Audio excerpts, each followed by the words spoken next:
sounds like this little pack of friends you've described all became teachers. Yeah. Well, I think it was because of Sarah. You know, I guess she was really well educated, but just from what people said. But I don't know, you know. And you're,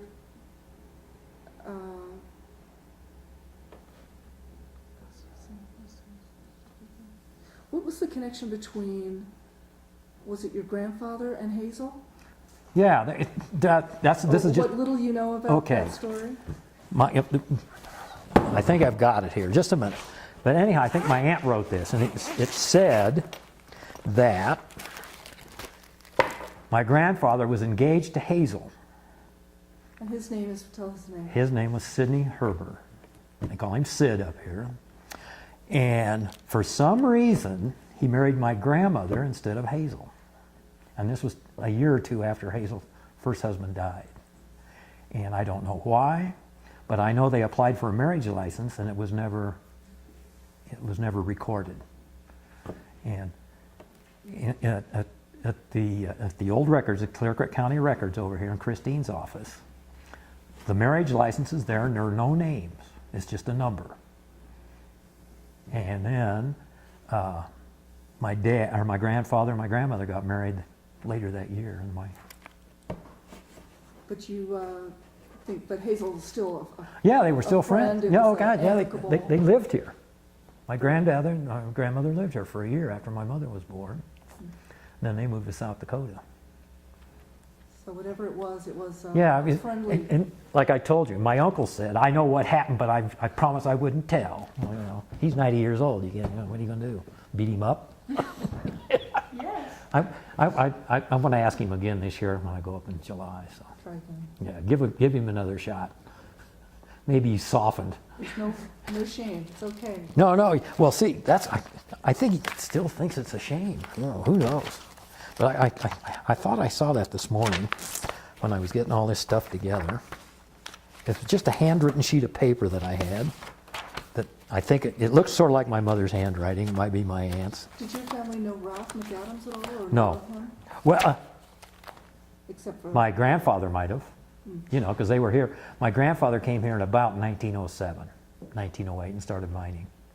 So, and then when they got the Argentine Railroad finished, I think that was, what, 1907?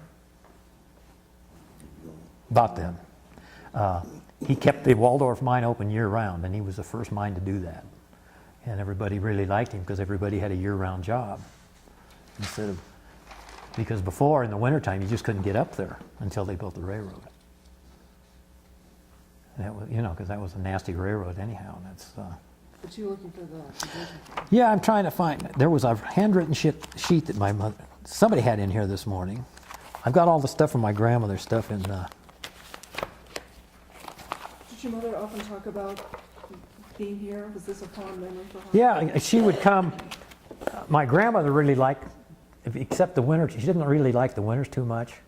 And I think my grandfather was sort of forceful. So if he says we're going to South Dakota, we're going to South Dakota. I mean, there was no argument. It's no better there. Well, it's windier up there. I know. I used to hate to go up there in the winter, but I guess I can't find that saying. Just wondering if the idea of this place was special even at the time, or. Yeah, I think they really liked it.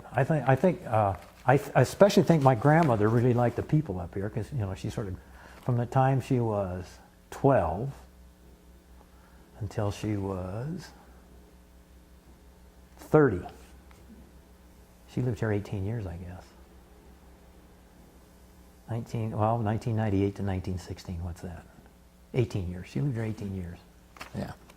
Obviously, if you were brought back here over and over again, it must have been... Yeah, it was fun to come here. It was a neat place to run around, when you're a little kid. But I was always sort of scared of Hazel. And let's see if I can find that. It was just a handwritten sheet. I might have left it at home because I got so much of this stuff. My sister keeps sending me all this. I've got my grandmother's birth records in Slovakia and all this stuff. Well, I must have left that. Did Hazel ever talk about her husband who died?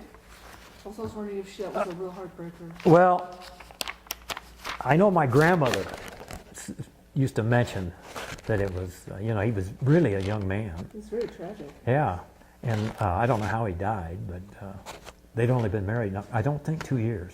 Yeah. A year. 13 months. I was going to say, yeah. I think he had pneumonia, I'm not sure, but it was an illness, a sudden illness. It probably says in that newspaper article that I have.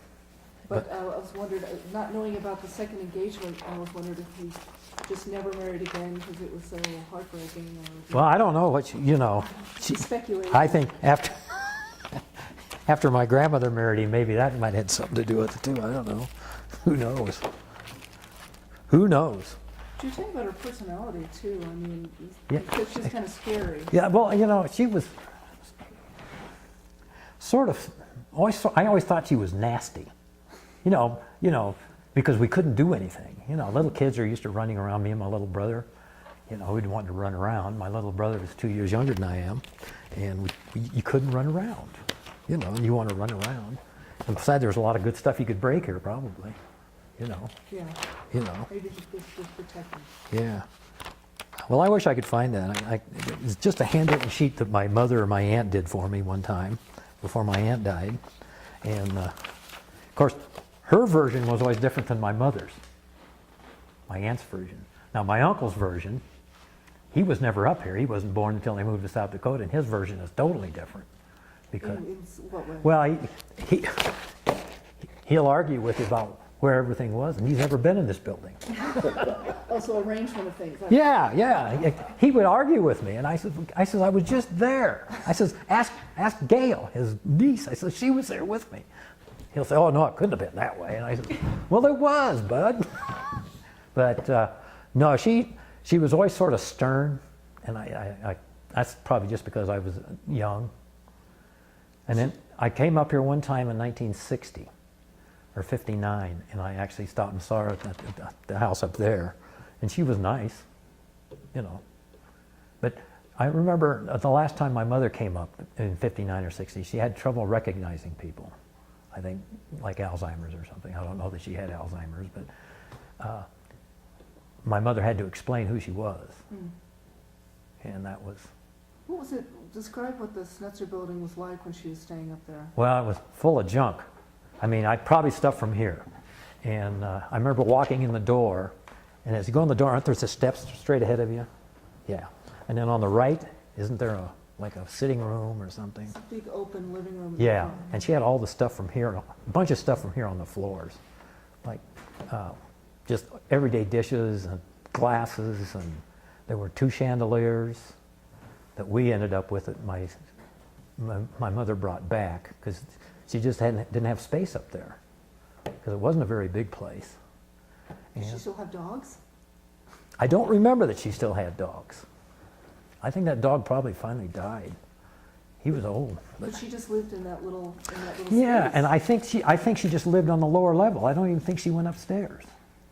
And I don't think there was a bathroom, was there? I don't know. No. That bathroom was put in by the church. Yes. I think the bathroom is not very... I think they had an outhouse. I'm pretty sure. And I think it was around behind.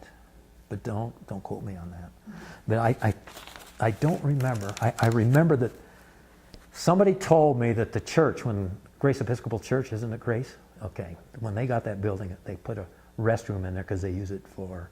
In fact, it's the only... No, I'm sorry. It has a restroom because the church doesn't. That's what it is. It has a restroom, but the church doesn't. That's what they used it for a restroom for the church. So it must have had a bathroom. Yeah. So those are the years when this was a museum already. Yeah.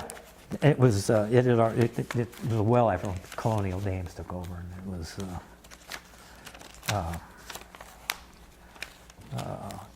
that was 6 years after, right? Mm-hmm. Yeah. And then because I stopped here when I was going skiing one time, stopped and saw her.